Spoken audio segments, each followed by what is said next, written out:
우리 옆에 있는 분들과 한번 인사 나누겠습니다. 고맙습니다. 감사합니다. 주님 안에서 사랑합니다. 우리 멤버들 가슴에 꼭 끌어안고 고백해 주도록 하겠습니다. 사랑하는 누구누구야, 너는 하나님의 자녀란다. 사단을 이기신 참 왕 되신 그리스도, 죄와 저주를 끝내신 참 제사장 되신 그리스도, 하나님을 만나는 길이 되신 참 선지자이신 그리스도가 내 안에 함께 하신단다. 늘 구원의 참된 감사와 확신 속에서 세계복음화의 응답을 누리는 귀한 렘넌트가 되렴. 만드시게 될 줄로 믿습니다. 여호수아 4장 1절에서 9절 말씀 같이 보겠습니다.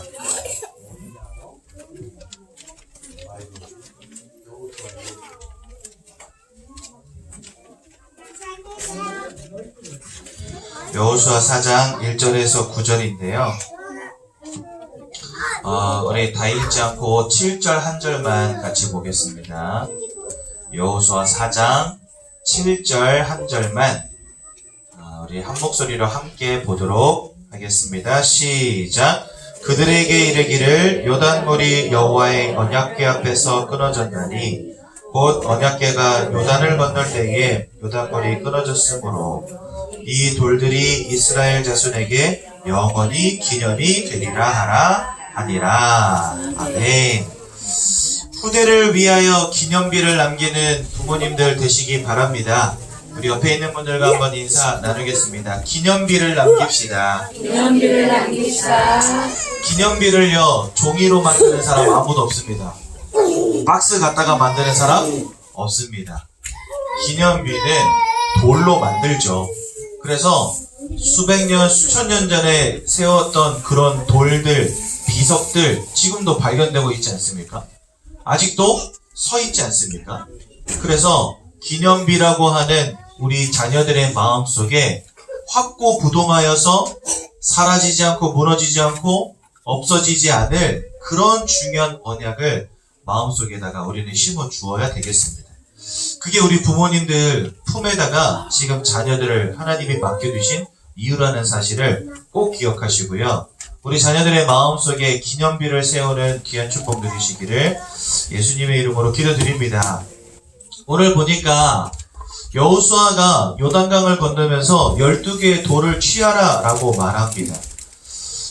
그래서 이것을 무엇으로 남겼냐니까 하나님께서 우리 이스라엘 백성들을 요단강을 마른 땅처럼 건너게 하셨다라고 하는 것에 대한 기념을 하자 지금 여호수아가 말하고 있는 거죠. 여러분, 솔로몬도 이 요단강이 아니라 솔로몬은 홍해를 건넌 것을 기념하여서 이스라엘 백성들이 홍해를 건넌 지점 양쪽에다가 사실 솔로몬의 기념비를 세웠거든요. 그래서 이거는 지금도 남아 있습니다. 그래서 솔로몬이 왕이 됐을 때 하나님이 이스라엘 백성을 홍해를 건너게 한 그 장소, 그 위치에다가 하나님께서 우리로 하여금 홍해를 건너게 하셨다라는 기념비를 거기다 세워놨어요. 솔로몬도 뭘 기억하고자 했던 거죠? 모든 이스라엘 백성들로 하여금 우리가 지금 가나안 땅에 들어와서 이 땅을 정복하고 이 땅에서 모든 거민들을 다 다스리면서 살아갈 수 있는 놀라운 축복 누리게 하신 이가 바로 하나님이시다. 그 하나님께서 우리로 하여금 홍해를 건너게 하셨다. 그래서 홍해 양편에다가 기념비를 세웠고요. 여호수아는 모세를 통하여 홍해를 건너게 하신 그 하나님이 요단강도 마른 땅처럼 건너게 하셨다. 이것을 기념해서 12개의 돌을 취하여서 기념비를 세우는 장면이 오늘 나오게 되는 것입니다. 후대에게 영원히 남을 기념비를 세운 거죠. 12돌이 지금도 흔적이 남아있는지는 잘 모르겠지만 일단 솔로몬이 세운 기둥은 아직까지 흔적이 남아있습니다. 하나님은요, 우리 후대들의 마음속에 하나님의 역사를, 하나님의 능력을, 하나님의 완전하신 언약을, 그 언약이 완전히 성취되어짐을 우리 후대들 마음속에 기념비와 같이 세우길 원하신다는 사실 꼭 기억하시기 바랍니다. 그래서 우리 태영아 부모님들, 우리 후대들 마음속에다가 오직 예수의 언약을 깊이 심겨주시고요. 하나님의 언약을 기념비와 같이 세워주시고요. 하나님의 능력을 우리 후대들이 날마다 생각하며 바라보며 확신할 수 있는 후대들로 세워주시기를 정말 부탁드립니다. 여러분, 최고의 부모는 누구이겠습니까? 좋은 배경을 물려주는 부모, 참 멋진 부모죠. 좋은 학력을 가지고 아이들을 세밀하게 도울 수 있는 부모, 참 멋진 부모죠. 혹은 충분한 재력과 능력을 가진 부모, 상상만 해도 멋진 부모 아닙니까? 그렇죠? 저는 어저께 메시지를 준비하면서 내가 이 네 가지 중에 가진 게 있나? 한번 살펴봤어요. 근데 이 네 가지 중에 가진 게 아무것도 없더라고요. 그런 기준으로 놓고 볼 때 나는 은서은지에게 좋은 부모인가? 나쁜 부모인가? 이런 생각을 하게 되었습니다.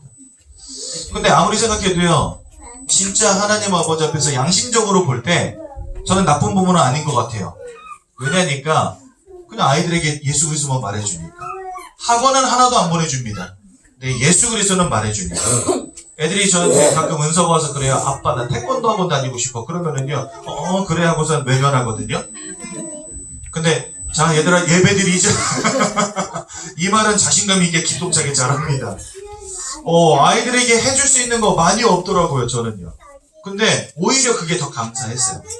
아이들에게 해줄 수 있는 거, 내가 능력이 돼서, 내가 실력이 돼서, 내가 배경이 돼서 아이들에게 막 해줄 수 있다면 그것 가지고 아이들 들들들 볶았을 건데, 저는요 아무것도 해줄 수 있는 게 없다 보니까 복음 외에는 말할 게 없더라고요. 여러분들 재력이 되신다 그러면 아이들 학원 보내죠. 당연히 보내죠. 저희 큰딸이 보니까 그림을 상당히 잘 그리는데 제 돈만 있으면 아마 미술학원 보냈을 겁니다. 하나님이 제 돈을 마르게 하셔서 미술학원이 아니라 여기 미션스쿨에 와서 말씀 듣게 만드셨어요. 그죠? 물론 아이들의 능력을 개발을 시키지 말라는 말이 아닙니다. 아이들에게 좋은 것 주지 말라는 말이 아닙니다. 우리가 그것 때문에 중요한 것을 놓친다면 그거 별로 중요한 거 아니라는 것입니다. 그래서 여러분, 아이들에게 영원히 남을 것 심는 귀한 부모님들 되시기 바랍니다. 아이들을 학원을 보냈다? 그렇지만 그 아이들과 함께 소통할 수 있는 시간을 반드시 갖는 훌륭한 부모 되시기 바랍니다. 여러분, 제가 어저께 뉴스 기사를 봤는데 아주 오래전에 벌어졌던 아주 끔찍한 존속살인에 대한 기사였어요. 여러분들 혹시 박한상 씨 아십니까? 그 아버지가 이제 한약재 거래를 하시는 그런 분이셨어요. 그래서 돈이 굉장히 많았거든요. 그래서 서울에 있는 삼성동에 주택이 있을 정도로 돈이 많고, 근데 이 아들이 어렸을 때부터 아버지가 돈이 많으니까 공부도 안 하고 방탕한 삶을 산 겁니다. 그리고 이제 한국에서 너무 강화하니까 미국으로 조기 유학을 보냈는데 거기 가서는 완전히 무너진 거예요. 마약에 손을 대고 도박에 손을 대고. 그래서 이 아들이 정신병력이 있는 것도 아닌데 한국에 돌아와서 지내다가 어느 날 갑자기 엄마 아빠를 칼로 찔러 죽이고 집에다 불을 질러버렸어요. 그런데 결국은 이 아들이 잡혔거든요. 잡히자마자 한 이야기가 뭐냐, 아빠 엄마를 죽이면 그 돈이 다 내 거 될 줄 알았어요. 이렇게 말하더라고요. 그러니까 좋은 배경, 좋은 지식, 좋은 학력, 재력, 모든 거 다 가진 부모였지만 그 자녀의 마음은요 완전 흔들리고 무너지고 실패하고. 왜 그렇습니까? 내가 아무리 갖춰도, 내가 아무리 배워도, 내가 아무리 좋은 배경을 갖는다고 하더라도 우리 자녀의 마음과 생각을 흔드는 사단의 역사를 절대로 막을 수 없다는 사실. 이게 중요한 겁니다. 그렇죠? 그래서 여러분, 하나님의 마음과 생각을 지키시는 응답과 역사 속으로 우리 자녀들이 들어가지 않으면요, 아무리 좋은 거 퍼 먹여줘도, 아무리 좋은 배경과 아무리 좋은 실력을 물려준다 할지라도 그 모든 것이 헛될 수밖에 없는 겁니다. 바꿔 말하면 진짜 하나님이 마음과 생각을 지키시는 응답 속으로 들어간다면 아이에게 있는 달란트, 여러분들에게 있는 지식과 배경, 이 모든 것들이 우리 자녀들이 앞으로 세계보고만 해나가는 데 있어서 아주 중요한 발판이 될 수 있다는 사실. 그래서 여러분, 오직 언약으로 답을 주고 자녀들이 실력과 미래를 준비할 수 있도록 돕는 부모가 가장 현명하고 훌륭한 부모겠지요. 아이들을 학원 보내지 말라는 것이 아닙니다. 진짜 전달해야 될 절대적인 언약을 놓치지 마시라는 겁니다. 그래서 여러분 꼭 성공하시기 바라고 자녀들에게 기념비와 같은 언약을 세워주시기를 바랍니다. 그러지 않으면요, 문제와 위기 속에서, 세상의 유혹 속에서, 사단의 역사 속에서 우리 자녀들은요, 그 마음과 생각이 무너질 수밖에 없어요. 그 박한상 군처럼. 여러분, 얼마나 많은 사람들이요, 마음과 생각이 무너져서 서로 성내고 싸우고 이간질하며 분을 내고 참지 못하고 살인을 저지르고 너무나 많은 일도 벌어지고 있지 않습니까?